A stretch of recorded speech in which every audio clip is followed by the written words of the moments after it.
She waited at the same spot for years, hoping her parents would return, until one human arrived. The marketplace of Velshera had changed 17 times since Kira first sat down to wait. She knew because she counted every renovation, every new merchant stall, every shift in the cobblestones beneath her worn feet. The fountain that once bubbled with crystalline water had run dry 3 years ago. The bakery that used to fill the air with sweet bread scent had become a weapon shop, then a textile merchant, and now stood empty, with broken windows. But Kira remained. She was only 4 cycles old when her parents told her to wait by the fountain. They would return before sunset, they promised.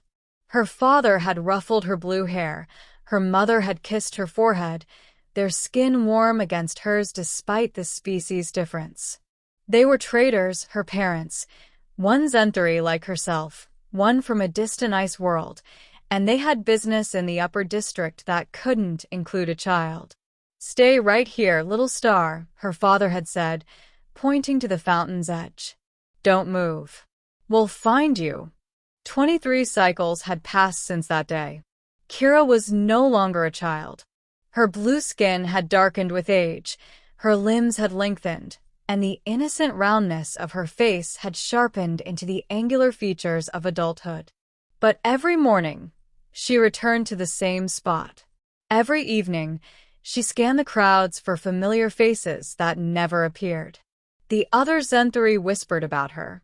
The mad girl by the dead fountain. The one who waited for ghosts. Merchants stepped around her with pitying looks. Children asked their parents why the blue lady never left. Their parents hushed them and hurried past. Kira had long ago accepted what everyone else believed, that her parents were dead, lost to whatever dangers lurked in the upper district that day. Pirates, perhaps. Or slavers. Or simply bad luck in a galaxy that cared nothing for one small family. But acceptance and surrender were different things. She would wait. Even if they never came, even if hope was foolish, she would wait. Because she had promised to stay, and a promise was all she had left of them. The day the human arrived, Kira was doing what she always did. Sitting on the fountain stone rim, her feet dangling where water once pooled, watching the crowds with eyes that had memorized every face in this district. She noticed him immediately because humans were rare on Velshera. They were rare everywhere, actually, despite their growing reputation across the stars. He was tall, with sun-weathered skin and dark hair that fell across his forehead. He wore a worn jacket covered in patches from a dozen different worlds, and he carried a pack that looked heavy enough to contain everything he owned. But what caught Kira's attention wasn't his appearance, it was the way he moved. He walked through the marketplace like someone searching for something specific, his eyes scanning storefronts and corners with methodical precision. When those eyes landed on her, they stopped. The human changed direction and walked straight toward her. Kira tensed, ready to bolt if necessary. She had learned to be wary of strangers, especially those who took too much interest in a lone Zenthari woman. "Excuse me," the human said, his voice accented but clear in the common tongue. "Are you Kira?" "Kira Delveth." The sound of her full name, a name she hadn't heard spoken in years, struck her like a physical blow. Her breath caught in her throat. "Who are you?" The human knelt down so they were at eye level. Up close, she could see the exhaustion carved into his features, the dust of a dozen worlds on his clothes. "My name is Marcus Webb. I'm a salvage runner. 3 months ago, I was contracted to clear debris from an old prison hulk in the outer reaches. I found something there." He reached into his jacket and pulled out a small data chip. A message. "It took me this long to track down who it was meant for." Kira's hands trembled as she took the chip. "A message? From who?" "Your parents." The marketplace seemed to tilt around her. The sounds of merchants calling, children laughing, carts rattling over stone. All of it faded to a distant hum. That's impossible. They've been gone for 23 years, Marcus finished. I know. The message is dated 22 years ago. It was hidden in a wall panel, probably never meant to be found. But I did, and I don't leave jobs half-finished. He pulled out a small portable projector and set it on the fountain rim beside her. Do you want to see it? Kira could only nod. Marcus activated the device. Light flickered, coalesced, and suddenly two figures stood before her, translucent and ghostly, but unmistakable. Her father's broad shoulders, her mother's gentle smile. They looked older than she remembered, thinner, with haunted eyes. But it was them. Her father spoke first. Kira, my little star, if you're seeing this, then someone found what we left behind. We don't have much time, so listen carefully. His voice cracked with emotion. We were taken. Pirates raided the upper district the day we left you. They grabbed anyone who looked valuable for ransom. We've been held on a prison ship in the Reaches ever since. Her mother leaned into frame, tears on her blue cheeks. We tried everything to escape, to get word out, to reach you. But this place is a black hole. No one leaves. No one knows we're here. Baby, we need you to understand. We never abandoned you. We fought every day to get back to you. Every single day. But we're not going to make it out, her father continued, his voice steadier now, resigned. There's a sickness spreading through the ship. We're recording this while we still can. We hid it where we hoped someone would find it someday.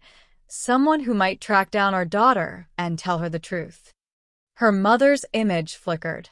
We should have told you to go home. We should have told you to live your life. But I know you, my stubborn girl. You're waiting for us, aren't you? Still sitting by that fountain. Fresh tears traced down the projection of her father's face. You have to stop waiting, Kira. You have to live. See the galaxy. Fall in love. Make a family of your own. We held on to you in our hearts every day we were trapped here, and it gave us peace even at the end. But we can't bear the thought of you trapped too. Trapped by a promise you made as a child. Live for us, her mother whispered. That's all we want. That's all we've ever wanted. We love you, little star. We always will. The projection faded. Silence filled the space where her parents had been. Kira sat frozen, tears streaming down her face, her hands clutching the data chip like it was made of glass. 23 years of waiting. 23 years of hope and doubt and endless days at this fountain. And now she knew. They hadn't forgotten her. They had died, trying to get back to her. Marcus stood quietly, giving her space to grieve. When she finally looked up at him, her voice was hoarse. Why did you come all this way? You could have just sent the message. The human smiled sadly. Humans have a saying. Some things should be delivered in person. Your parents crossed the galaxy for you. The least I could do was cross it for them. He paused, then added, and because no one should wait alone. Kira looked around the marketplace, the dead fountain, the changed shops, the strangers who had replaced the faces she once knew. This place had been her prison just as much as that Hulk had been her parents. But her father was right. She had to stop waiting. She stood up. Her legs wobbled after so many hours, so many years, of sitting in the same spot. Marcus offered his hand, and she took it. Where will you go? He asked. Kira looked up at the sky, where stars were beginning to emerge in the evening light. I don't know. Somewhere new. Somewhere they would have wanted me to see. I'm heading to the Meridian Cluster next, Marcus said. Good salvage opportunities there. Beautiful nebulas, too. Could use a local guide if you're interested. For the first time in 23 years, Kira walked away from the fountain. Each step felt impossible and liberating at once. She didn't look back. She didn't need to. Her parents weren't there, and they never would be. But their love was everywhere.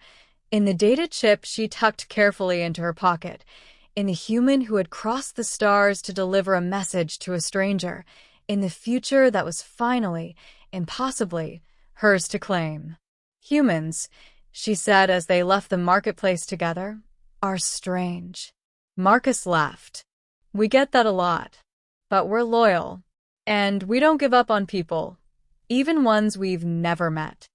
Neither do the Zenthari, Kira said softly. That's why I waited so long. Then I'd say we'll work together just fine. Behind them, the marketplace continued its endless rhythm. But the spot by the dead fountain, the place where a girl had grown into a woman while holding on to hope, finally stood empty. And somehow, in the vastness of an uncaring galaxy, that emptiness felt like freedom.